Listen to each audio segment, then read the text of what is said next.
Kumusta po ang inyong maghapon? Ako ito medyo kinakabahan para sa graduation namin bukas. I hope and pray na sana makakuha ako ng medal. Makatanggap ng medal. Maalala ko talaga.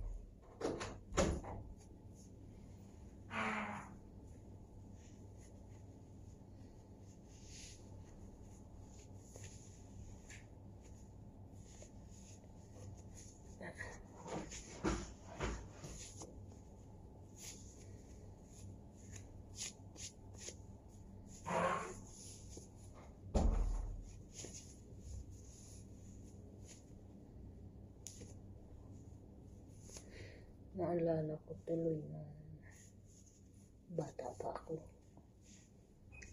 Hindi ko makalimutan yung sinabi sa akin ng nanay ko noon. Grade 4 ako noon eh. Hinabihan ako ng nanay ko, hindi na ako pwedeng mag-aral ng grade 5. Tama na raw na marunong akong sumulat at bumasa ng pangalan ko. Ayaw na niya akong pag-aralin dahil nga puro pasang-awa yung grado ko sa school. Wala kasi akong tiyaga mag-study noon kasi nga lahat ng gawaing bahay ako gumagawa.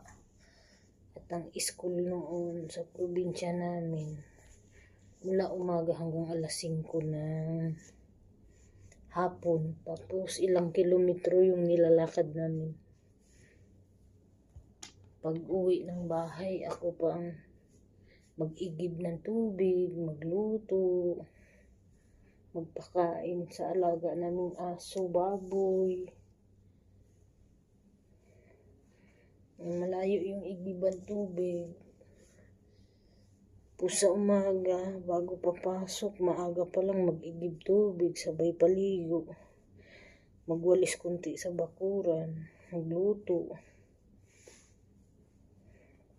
Tapos, lalakad sa papunta sa school, pauwi din ganun. Wala na akong time mag-study noon. Kaya laging pasang-awa yung grado ko. Kaya ayaw akong pag-aralin ng nanay ko kasi medyo nadismaya din yung nanay ko sa dalawa kong ating maaga nagsipag-asawa. Kaya iniisip niya na mag-aasawa din naman ako maaga, ba't pa ako mag-aaral? Umiyak ako noon eh. Kasi gusto ko talagang makapag-aral. Buti na lang umuwi yung pinaka-panganay naming kapatid. Kasi yung panganay naming kapatid, siya yung naging katuwang ng nanay namin. Mula nang mamatay yung tatay namin. 6 years old pa lang ako namatay yung tatay namin eh. Yung pinakakuya namin nagtrabaho sa construction sa Cagayan de Oro. Lahat ng kinikita niya pinapadala sa nanay namin para mabuhay kaming magkapatid. Kasi siya pa lang ang naiisip noon, kami maliliit pa kami. Siya noon mga 16 years old nagtrabaho na sa construction. Si Manong Ligo. Nakiusap ako sa kuya ko na gusto kong makapag-aral kahit hanggang grade 6 lang. Makagraduate ng elementary nun. Pumayag naman ang kuya ko, kaya sa kanya ako nang hihingi ng mga kailangan sa school. Pero ang nanay ko ayaw talaga nang mag-aral. Kaya yun, nakagraduate ako kasi hindi ko nakuha yung diploma. Kasi sinama ko ng nanay ko, pumunta kami sa ibang bayan kung saan nandun yung pinaka-panganay naming kapatid kasi nakabili siya ng lupa dun. Naiwan yung mga naharbis niyang mais sa kubo. Pinapakuha sa amin. Yung nanay ko nag-asawa dun kaya hindi na kami nakabalik sa bayan namin. Nagstay na doon na ilang taon. Tapos mga ilang taon lang din ako doon. Nakipagsapalaran ako sa Zamboanga City. Nag-aaral ako mga ano lang, working student. Kaso ang hirap mag-working student kasi lalo na kung ang dami mong trabaho kasi pagod ng katawan mo, gagawa ka pa assignment, mga project sa school. Tapos puyat ka mag-aral. Pero sa awa ng Diyos yung napag-aralan ko na mga vocational. Kumuha kaya ako ng nung high school. Kumuha ako ng exam, ng INSAT exam, National Secondary Achievement Test. Sa awa ng Diyos naipasa ko. Tapos mga vocational lang yung kinukuha kong kurso. Nag-dressmaking ako ng 2 years. Tapos computer dito. Tapos lahat ng mga dito, training sa church, natapos ko. Ngayon, ito, caregiving at saka nursing assistant. Mga lang, short courses. Pero sa awa ng Diyos, lahat ng yung sa dressmaking, na bigyan akong medalya. Ako yung nakatanggap ng Most Outstanding Student Award. Tapos dito rin sa computer, noong 2015, sa basic, nakaano rin ako ng medalya. Nakatanggap akong medalya, pero sa advance hindi na. Doon ko na na hindi pala ako bobo. Hindi pala mahina utak ko. Kaso lang nung bata pa kasi ako, wala akong time talaga mag-study. Tsaka wala akong tiyaga mag-study. Kasi lahat ng gawaing bahay ako gumagawa, so wala nang time. Nung nag-working student ako, parang gusto ko bang although wala na yung nanay ko, parang gusto kong pakita o patunayan sa mga kapatid ko na hindi talaga ako bubo. Tuwang-tuwa yung pinakakuya namin nung nagbakasyon ako, nag-aral ako sa Manila ng dressmaking na. Bit-bit ko yung medalya ko na nagbakasyon ako sa Mindanao Pati yung card ko, line of 95. Mga 95 ang higher grade ko hanggang 90 ang pinakamababa. Tuwang-tuwa kuya ko kasi nakapag-aral ako na sa sarili ko. Hindi ako humihingi ng tulong sa kanila. Nagsikap ang makapag-aral sa sarili ko.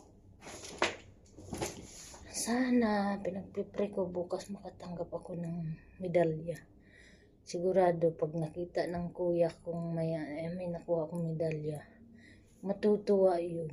Kasi siya yung pinakamasaya pagka nakita niyang may nakukuha akong medalya, kasi napag-aral ko yung sarili ko sa sarili kong sikap na walang sino mang tumulong sa akin para makapag-aral ako. Talagang lang, sikap lang. Mga short courses nga lang kasi hindi ko kaya yung mga long courses na ilang taon tapos everyday ang pasok. Yun lang guys, yun lang ang gusto kong Pero nagpasalamat ako sa Diyos kasi sa lahat ng trial, pagsubok na pinagdaanan ko. Ito hanggang ngayon, sa tulong ni Lord sa akin,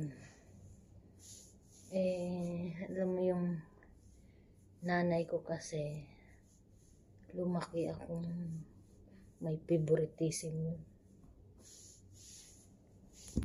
Ako yung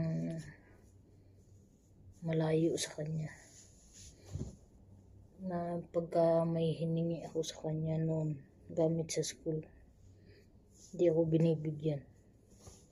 Kaya minsan umaakit ako sa burol pag may mga bunga, yung mga bayaba sa burol, pinapapalitan ko ng papel sa mga classmate ko. Pero alam mo nung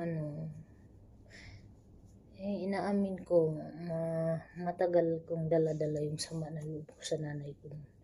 Pero nung napatawad ko siya, patay na siya nun. Sinama ko sa hukay niya yung kapatawaran na yun. Doon ko na-realize na maganda pala yung naging bunga nung ginawa niya. Kasi kung paano niya ako pinalaki, tinuruan niya akong maging matatag, maging independent. Natuto akong tumayo sa sarili kong paa, natutong mabuhay na hindi umaasa sa kanya o hindi umaasa kanino man. Kailangan kong paghirapan kung ano yung gusto kong marating, kung ano yung naisin ko sa buhay. Kailangan kong pagdaanan yung hirap bago ko makuha yung mga bagay na gusto ko. At saka naging matapang at matatag akong humarap sa hamon at pagsubok ng buhay. Kaya nagpasalamat din ako sa kanya sa ganung paraan. Kasi siguro kung hindi niya ako pinalaking ganon, baka, alam mo yun, nung nawala siya, nahirapan din ako dahil kung umaasa ako sa kanya. Pero nung nahirapan siya, parang wala. Nung nawala siya, wala epekto sa akin dahil nasanay akong wala sa buhay niya. Yun lang guys. Good night and sweet dreams sa lahat. Bye.